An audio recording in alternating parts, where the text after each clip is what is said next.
ಮೊದಲನೆಯ ಪ್ರಶ್ನೆ, ಉಕ್ರೇನ್ ದೇಶದ ರಾಷ್ಟ್ರೀಯ ಹೂವು ಯಾವುದು? ಎ ಸೂರ್ಯಕಾಂತಿ, ಬಿ ಚೆಂಡು ಹೂವು, ಸಿ ಮಲ್ಲಿಗೆ ಹೂವು, ಡಿ ಸೇವಂತಿಗೆ ಹೂವು.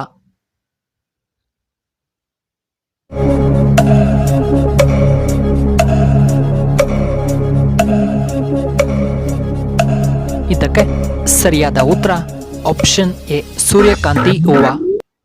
ಇನ್ನು ಎರಡನೆಯ ಪ್ರಶ್ನೆ, ಯಾವ ರಾಜ್ಯವನ್ನ 5 ನದಿಗಳ ನಾಡು ಎಂದು ಕರೆಯಲಾಗುತ್ತದೆ? ಎ ಪಂಜಾಬ್, ಬಿ ಕೇರಳ ರಾಜ್ಯವನ್ನ, ಸಿ ಬಿಹಾರನ್ನ, ಡಿ ಅಸ್ಸಾಮನ್ನ.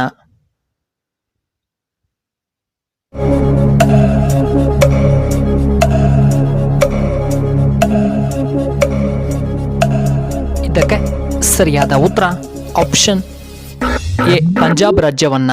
ಮೂರನೆಯ ಪ್ರಶ್ನೆ, ಮಾನಸ ಸರೋವರ ಯಾವ ದೇಶದಲ್ಲಿ ಕಂಡುಬರುತ್ತದೆ?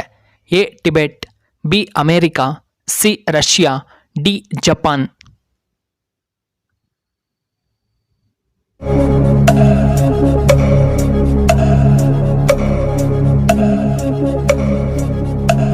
ಇದಕ್ಕೆ ಸರಿಯಾದ ಉತ್ತರ ಆಪ್ಷನ್ ಡಿ ಟಿಬೆಟ್.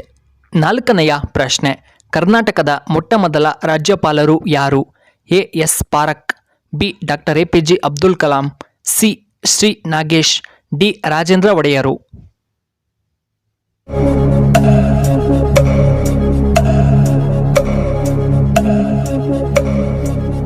ಇದಕ್ಕೆ ಸರಿಯಾದ ಉತ್ತರ ಆಪ್ಷನ್ ಡಿ ರಾಜೇಂದ್ರ ಒಡೆಯರು. ಐದನೆಯ ಪ್ರಶ್ನೆ, ಡೆಂಗು ಜ್ವರವನ್ನು ಕಡಿಮೆ ಮಾಡಲು ಯಾವ ಹಣ್ಣನ್ನು ನಾವು ತಿನ್ನಬೇಕು? ಎ ಆಪಲ್, ಬಿ ಕಿವಿ ಹಣ್ಣು, ಸಿ ಬಾಳೆಹಣ್ಣು, ಡಿ ಮಾವಿನ ಹಣ್ಣು.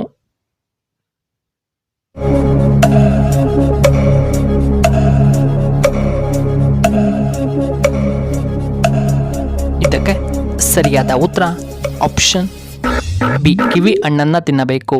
ಆರನೆಯ ಪ್ರಶ್ನೆ, ಮನುಷ್ಯರ ರಕ್ತವನ್ನು ಎಷ್ಟು ದಿನ ನಾವು ಸಂಗ್ರಹಿಸಿಡಬಹುದು? ಎ 45 ದಿನ, ಬಿ 60 ದಿನ, ಸಿ 50 ದಿನ, ಡಿ 90 ದಿನ.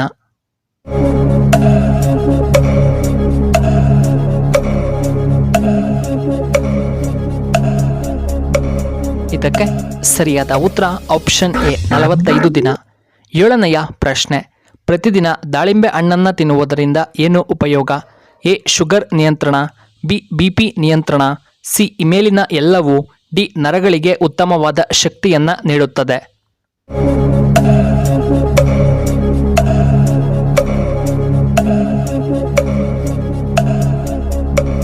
ಇದಕ್ಕೆ ಸರಿಯಾದ ಉತ್ತರ ಆಪ್ಷನ್ ಸಿ ಮೇಲಿನ ಎಲ್ಲವೂ. ಎಂಟನೆಯ ಪ್ರಶ್ನೆ, ಭಾರತದಲ್ಲಿ ವಿಮಾನಗಳನ್ನು ಎಲ್ಲಿ ತಯಾರಿ ಮಾಡುತ್ತಾರೆ?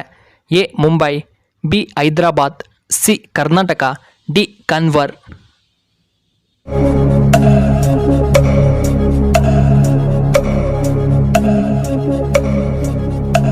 ಇದಕ್ಕೆ ಸರಿಯಾದ ಉತ್ತರ ಆಪ್ಷನ್ ಬಿ ಮತ್ತು ಆಪ್ಷನ್ ಡಿ. ಒಂಬತ್ತನೆಯ ಪ್ರಶ್ನೆ, ಹೆಚ್ಚಾಗಿ ಅಕ್ಕಿಯನ್ನು ಉತ್ಪಾದಿಸುವಂತಹ ದೇಶ ಯಾವುದು? A India, B Japan, C China, D ರಷ್ಯಾದಲ್ಲಿ.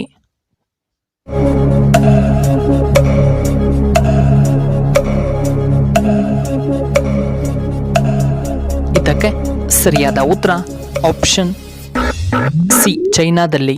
ಹತ್ತನೆಯ ಪ್ರಶ್ನೆ, ಭಾರತದ ನೈಟಿಂಗೇಲ್ ಎಂದು ಯಾರನ್ನ ಕರೆಯುತ್ತಾರೆ? A Sonia Gandhi, B Bachendri Pal, C Kiran Bedi, D Sarojini Naidu.